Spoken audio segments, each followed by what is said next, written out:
Here's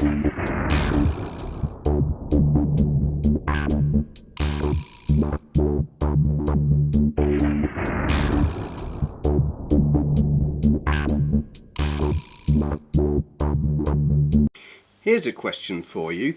How do you make a video about a piece of hardware you bought by mistake? Because that's what I did here. This is the Anbernic RG350M. I bought this because I wasn't paying attention. I was intending to buy the RG351M.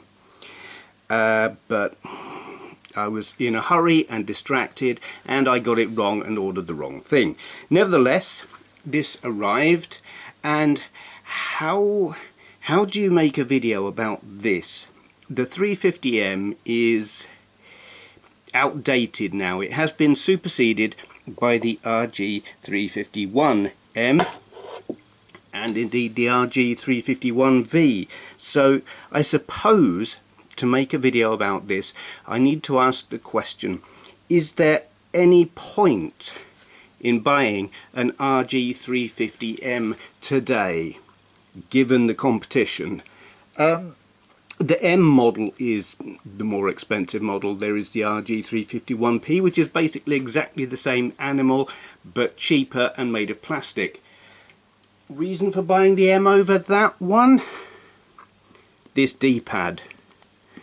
My experience of the Anbernic handhelds is the plastic models have a D-pad which I don't like, and I think it's to do with tolerances, maybe. I think there's maybe just a little bit more space between the D-pad and the outer body. It seems to have an effect on how it works. It's not as clicky, which makes getting diagonals easier. I still have difficulty with them. I don't know what it is about Anbernic D-pads, but I really struggle with them. But the metal ones, a little bit easier. So that's a reason to go for the M over the P. What else has this thing got going for it? Because, as you might know, the 351 models are more powerful. They have a more appealing looking operating system. They run on a variety of things like Batocera, Emulation, which I hate, and Arcos, which I love. The 350, on the other hand, has a form of open Dingux, which I'm actually really fond of. It does have some different emulators on it. There's a lot of stuff you can do on the 351 that you can do on here as well. There are a few things that you can get on Open Dingux which I haven't seen on Arcos or Emulation. Supervision emulator, that's handy if you want to use a pretty ropey emulator of a pretty god-awful handheld. Kegs, which is the Apple II GS emulator, very awkward to get it running. You'd have to be very dedicated to want to do that. But, oh yeah, Atari ST, I can't remember if you can do that on the 351 or not, because I'm so not into the ST that I just don't care. But then there's this, Beeb M. You can play, if you remember the right buttons. Here we go. Press return. I think yes, I have configured it. Yay. Okay. So you can play Starship Command on your RG350M, and as far as I'm aware, you cannot play Starship Command or indeed any other BBC Micro games on the RG351 MV or any other variant. Which, if you like BBC Micro games, being able to play them on a handheld like this is great, and I love this game. I mean, is it remotely sensible to pay £100 odd for a very nice little handheld to play BBC Micro games? That is entirely up to you. That's not for me to say. But I mean, obviously, it's not the only reason. It's not the only thing you can do with the handheld, but you know, it's something you can't do with the 351. And it might matter to you. It pleases me that you can do it. There is more. There is another reason. there is another important difference between the RG350 and the RG351, and let me find an example. I've got my RG351 here. Let me find a good example. It's quite slow getting into these things. Okay, look at the writing at the top. It's pretty messed up,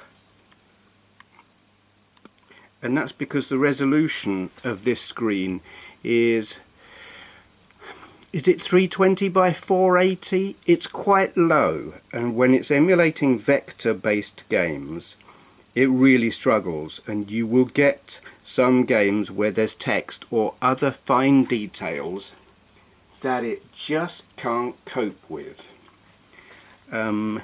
Depending on your taste in games, that might not matter at all. Let me find...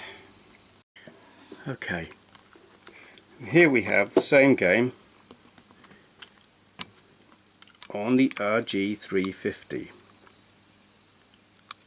and as you can see, the writing, get all the dust off the screen, it's, look at that.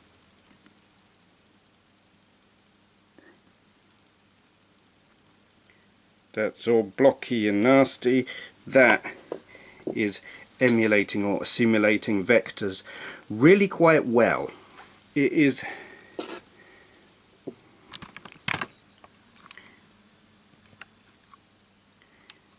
You're not really seeing it from here, I'm not doing a good job of this, but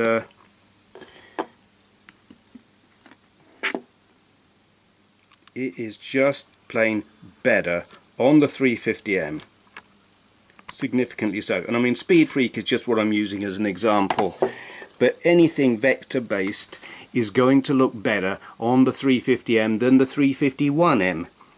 So then it comes down to, okay, you could have a 351 based handheld with the higher resolution screen if you got the 350V. Yes, you absolutely could. That's the Game Boy shaped 351 model. I actually really like the look of them. I haven't got one yet. I do plan on getting one because the wood grain one is just gorgeous. So ultimately it comes down to, okay, do you... If you really want a horizontal shape, format, whatever, form factor, yes, you want a horizontal form factor handheld to play vector based games with a nice D-pad, you want the 350M.